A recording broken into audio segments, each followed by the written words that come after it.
चलिए बात अब एमएलसी उपचुनाव की कर लेते हैं। एसपी प्रत्याशी कीर्ति कोल का नामांकन रद्द हो गया है। दरअसल विधान परिषद का सदस्य बनने के लिए न्यूनतम उम्र 30 साल होनी चाहिए, लेकिन कोल ने नामांकन पत्र में अपनी उम्र 28 साल दिखाई थी, जिसकी वजह से ही कीर्ति कोल का यह पर्चा रद्द हो गया।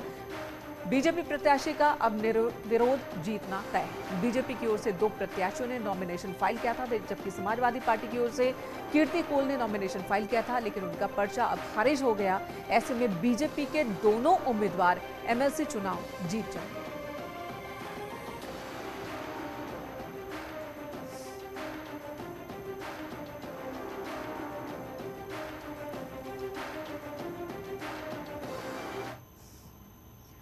और इसे लेकर डिप्टी सीएम केशव प्रसाद मौर्य ने ट्वीट कर निशाना साधा। उन्होंने लिखा कि जानबूझकर अखिलेश यादव, आप और आपकी पार्टी ने गरीबों, दलितों, पिछड़ों, आदिवासियों को सदैव धोखा दिया है। गुंडों, माफियाओं, अपराधियों को संरक्षण दिया, उसमें आज एक महिला को भी धोखा देने का कार्य किया गया।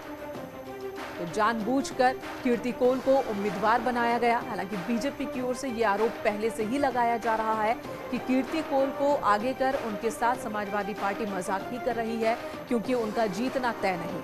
अब जब पर्चा खारिज हो गया क्योंकि उम्र की सीमा वो क्वालिफाई नहीं कर पाई, तो बीजेपी और हमलावर है।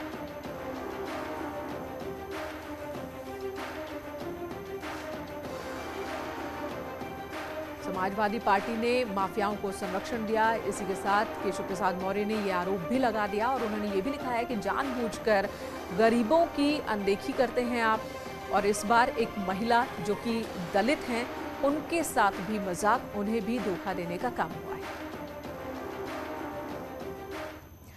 लखनऊ में योगी कैबिनेट की अहम बैठक हुई आज, जिसमें कुल 13 प्रस्तावों पर मुहर लगी है और इस दौरान 11 प्रस्ताव नगर निकायों के विस्तार से जुड़े थे।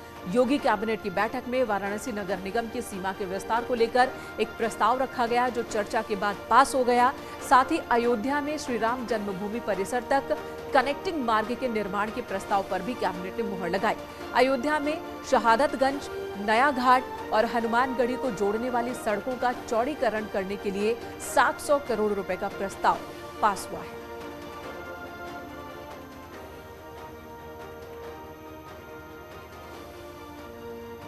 कुछ नए निकाय बनाने के थे और एक और प्रस्ताव था जिसमें हम नवगठित नगर निकायों या विस्तारित नगर निकायों के लिए एक नई योजना लेकर के हम आ रहे हैं।